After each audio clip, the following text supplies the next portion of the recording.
Hello, hi മോമീസ്. ഞാൻ എൻ്റെ കുഞ്ഞിന് ഈ തൂളി, തൊട്ടിൽ, ജൂല അങ്ങനത്തെ സാധനങ്ങളൊന്നും ഉപയോഗിച്ചിട്ടില്ല. അപ്പോൾ ഞാൻ എന്തുകൊണ്ട് അത് ഉപയോഗിച്ചില്ല എന്നുള്ളത് വെച്ച് കഴിഞ്ഞാൽ, ഞാനിതിനെക്കുറിച്ച് സ്റ്റഡി ചെയ്തപ്പം അതിൻ്റെ സേഫ്റ്റി സ്റ്റാൻഡേർഡ്സ് ഒന്നും എനിക്ക് കൺവിൻസിംഗ് ആയിട്ട് തോന്നാത്തതുകൊണ്ടാണ് ഞാൻ യൂസ് ചെയ്യാത്തത്. മെയിനായിട്ടും അത് പറയുന്നത് നമ്മളിങ്ങനെ വളഞ്ഞിട്ട് കുട്ടി കിടക്കുമ്പം അതിൻ്റെ സ്പൈനൽ കോഡിനൊരു സപ്പോർട്ട് ഈ ജൂല അല്ലെങ്കിൽ തൂളി പോലത്തെ സാധനം കൊടുക്കുന്നില്ല.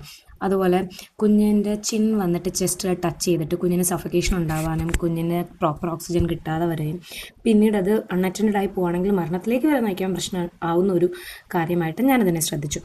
അതുകൊണ്ടും പിന്നെ കുഞ്ഞ് വളർന്ന് വലുതായി കഴിയുമ്പോൾ റോൾ ഓവറൊക്കെ സ്റ്റാർട്ട് ചെയ്ത് കഴിയുമ്പം അതിനകത്ത് കടന്ന് തിരിഞ്ഞു പോയാൽ തിരിച്ച് മലർന്ന് കിടക്കാൻ പറ്റാതെ വരിക, കുഞ്ഞ് അതിൽ നിന്ന് വീഴും പോകാനുള്ള സാധ്യത, വെയിറ്റ് കൂടുന്നതിനനുസരിച്ച് ഈ തൂളിക്ക് അല്ലെങ്കിൽ ഈ ഊഞ്ഞാൽ എന്ന് പറയുന്ന സാധനത്തിന് അതിനെ സപ്പോർട്ട് ചെയ്യാൻ പറ്റാതെ വരുന്ന അവസ്ഥ അങ്ങനെയൊക്കെ ഉണ്ടാവാൻ സാധ്യതയുണ്ട്.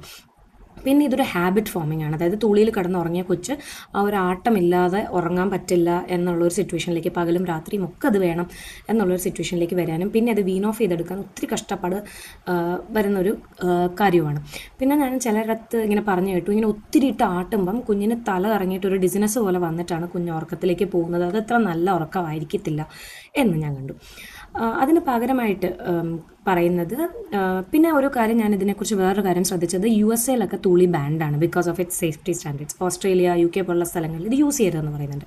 അപ്പോൾ അതിന് പകരമായിട്ട് അവർ പറയുന്നത് ബാസിനറ്റ് യൂസ് ചെയ്യുക, അല്ലെങ്കിൽ ഒരു ഫ്ലാറ്റ് സർഫസിലേക്ക് കുഞ്ഞിനെ കടത്തുക, ബെഡിൽ കടത്തുക എന്നൊക്കെയാണ് പറയുന്നത്. പക്ഷേ എൻ്റെ കുഞ്ഞിനൊരു 3-4 months ഒക്കെ ആയിക്കഴിഞ്ഞപ്പോൾ ബെഡിനകത്ത് കിടക്കുമ്പോൾ 10-15 മിനിറ്റിന് അവൻ എഴുന്നേറ്റ് വരാൻ തുടങ്ങി. അങ്ങനെയാണ് ഞാൻ കോൺടാക്ട് നാപ്പിംഗ് ചൂസ് ചെയ്തത്. കോൺടാക്ട് നാപ്പിംഗ് എന്ന് പറഞ്ഞാൽ കുഞ്ഞ് അച്ഛൻ്റെയോ അമ്മയുടെ നെഞ്ചിൽ കിടന്നിട്ടാണ് ഉറങ്ങുന്നുണ്ടാവുക. അപ്പോൾ അതുകൊണ്ട് കുഞ്ഞ് അച്ഛനോടും അമ്മയോടും ചേർന്ന് ഉറങ്ങുമ്പം അവർക്കൊരു സെൻസ് ഓഫ് സെക്യൂരിറ്റി ഉണ്ടാവുകയും അവരുടെ സ്ട്രെസ്സ് കുറയുക, അവരുടെ ബ്രീതിങ് നോർമലാവുക, അവരുടെ ഹാർട്ട് ബീറ്റ് സിങ്ക്രണൈസ്ഡ് ആവുക, അങ്ങനെ ആ കോൺടാക്ട് നാപ്പിംഗ് കൊടുക്കുന്ന ആളുമായിട്ടുള്ള ബോണ്ട് കൂടുക, കുഞ്ഞ് നന്നായിട്ട് റിലാക്സ്ഡ് ആയിട്ട് കാമായിട്ട് നല്ല രീതിയിൽ ഉറങ്ങുക, കുറേ നേരത്തേക്ക് ഉറങ്ങുക, ആ ഉറക്കം നല്ല റീസ്റ്റോറേറ്റീവ് ആയിട്ടുള്ള സ്ലീപ്പ് ആവുക. അതിനു മുമ്പ് ഉണർന്നിരുന്ന സമയത്ത് അവർ എക്സ്പ്ലോർ ചെയ്ത കാര്യങ്ങൾ, അവർ പഠിച്ച കാര്യങ്ങളൊക്കെ പ്രോപ്പറായിട്ട് അവരുടെ ബ്രെയിനിൽ റെക്കോർഡഡ് ആവാനും അവരുടെ ബ്രെയിൻ നല്ല രീതിയിൽ ഡെവലപ്മെൻറ്റ് ഉണ്ടാവാനായിട്ടൊക്കെ ഈ KMC അല്ലെങ്കിൽ കോൺടാക്ട് നാപ്പിംഗ് ഹെൽപ്പ് ചെയ്യുന്നതായിട്ട് ഞാൻ കണ്ടു. അപ്പം ഞാൻ എൻ്റെ എക്സ്പീരിയൻസിലും അത് തന്നെയാണ് എക്സ്പീരിയൻസ് ചെയ്തത്. എൻ്റെ ബേബി കോൺടാക്ട് നാപ്പിങ്ങിന് ശേഷം കൂടുതൽ ഹാപ്പിയർ ആയിട്ടിരിക്കാനും കുറച്ച് ഫസിനെസ് കുറയാനായിട്ടും കൂടുതൽ കാര്യങ്ങൾ പെട്ടെന്ന് ഗ്രാസ്പ് ചെയ്യുന്നതായിട്ടും ഒക്കെ ഞാൻ കണ്ടു. പിന്നെ പലരും പറഞ്ഞ് കേട്ടിട്ടുള്ളത് ഇത് ഹാബിറ്റ് ഫോമിംഗ് ആണ്, പിന്നെ കുഞ്ഞ് നമ്മുടെ കയ്യിൽ നിന്ന് മാറില്ല എന്നൊക്കെ പറഞ്ഞിട്ടുണ്ട്. അങ്ങനെ ഒരിക്കലും അല്ല. കുഞ്ഞിന് നമ്മൾ പ്രോപ്പർ സെക്യൂരിറ്റി കൊടുത്തു കഴിഞ്ഞാൽ കുഞ്ഞ് പ്രോപ്പറായിട്ടൊരു ഹെൽത്തി ബോണ്ട് ഉണ്ടാവുകയാണെന്നുണ്ടെങ്കിൽ കുഞ്ഞ് ഭാവിയിലേക്ക് ഇൻഡിപെൻഡൻ്റ് ആവാനാണ് സാധ്യത കൂടുതൽ.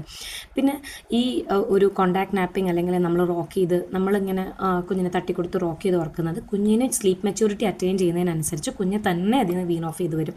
നമ്മുടെ എഫേർട്ട് ഇല്ലാതെ നമ്മൾ എഫേർട്ട് ഇല്ലാതെ തന്നെ കംപ്ലീറ്റ് ആയിട്ട് എഫേർട്ട് ഇല്ല എന്നല്ല ഞാൻ ഉദ്ദേശിക്കുന്നത്. നമ്മൾ ട്രൈ ചെയ്ത് നോക്കും, നമ്മൾ ബെഡിലേക്ക് മാറ്റി ഷിഫ്റ്റ് ചെയ്തൊക്കെ നോക്കും, കുഞ്ഞ് അതിന് ഓക്കെ ആയോ നോക്കും. അങ്ങനെ കംപ്ലീറ്റ് ആയിട്ട് അവർ സ്ലീപ്പ് മെച്യൂരിറ്റി അറ്റൈൻ ചെയ്യുമ്പോൾ കംപ്ലീറ്റ് ആയിട്ട് വീൻ ഓഫ് ചെയ്ത് വരും. കുഞ്ഞിന് അവിടെ ഒരു കരച്ചിൽ, ബഹളം, ഒരു അങ്ങനത്തെ പ്രശ്നങ്ങളൊന്നും ഇല്ലാതെ വീൻ ഓഫ് ചെയ്ത് വരുന്നൊരു കാര്യമാണ്. പക്ഷേ ഇതിനൊരു ഡിസഡ്വാൻറ്റേജ് ഉള്ളത്, വർക്കിംഗ് മദേഴ്സ് ആയിട്ടുള്ളവരാണെങ്കിൽ, എബ്രോഡായിട്ട് താമസിക്കുന്നവരായിട്ടുള്ളതെന്നുണ്ടെങ്കിൽ ഇവർക്ക് ഹെൽപ്പ് ഇല്ലാത്ത വരുന്ന സിറ്റുവേഷനിൽ ഇത് പാടായിരിക്കും. കാരണം നമുക്ക് കുഞ്ഞിനെ ഉറക്കി നമ്മുടെ മേളിൽ വെച്ചുകൊണ്ടിരിക്കണം. So we need help.